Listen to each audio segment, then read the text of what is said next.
So after a 2-game skid, the Boston Celtics will look to bounce back Friday night here at TD Garden when they take on the Milwaukee Bucks. And to win tickets to that game, head over to 1-100.co. You can sign up. Your first entry is absolutely free. You can also score tickets to see the Patriots and the Bruins. That's 1-100.co. Sign up today, gentlemen. The Milwaukee Bucks have made a name for themselves throughout this stretch, throughout the regular season. They obviously have a guy named Giannis Antetokounmpo. He's pretty good. MVP caliber player here at TD Garden against the Celtics.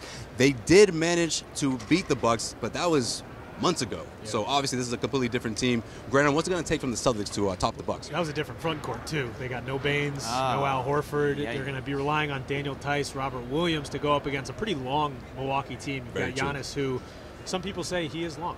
I've heard rumors. Then you've got guys like Brook Lopez and they've Middleton. got Chris Middleton. They're a long team. They can stretch you out on the Brogdon, he's a big guard. Yeah. So that's going to become an issue, and it's going to be interesting to see how a guy like Robert Williams does handle that, especially on the defensive end. So we'll see, but that front court is going to be my main focus.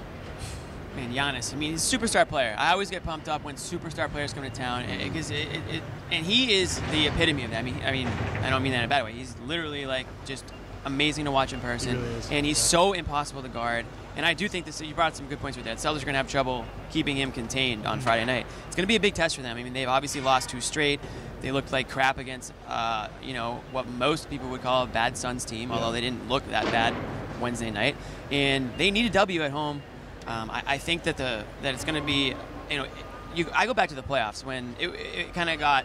I don't want to say a rivalry, definitely not, but it was definitely intense. Yeah, there was definitely back and forth, definitely. And I think when those 2 teams play each other, there's that little history that's still there, and it's going to be interesting.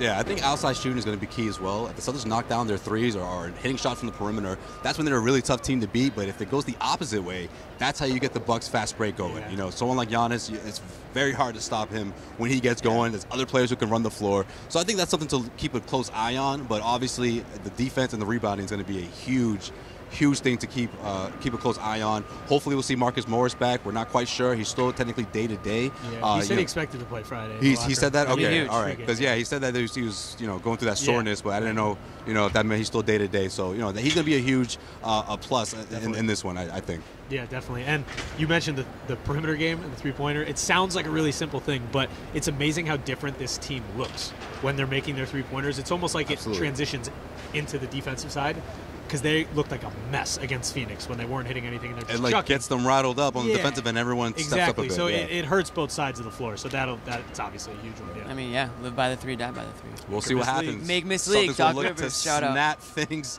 here at TD Garden, snap the 2-game skid, and get back to their winning ways when they take on the Bucks.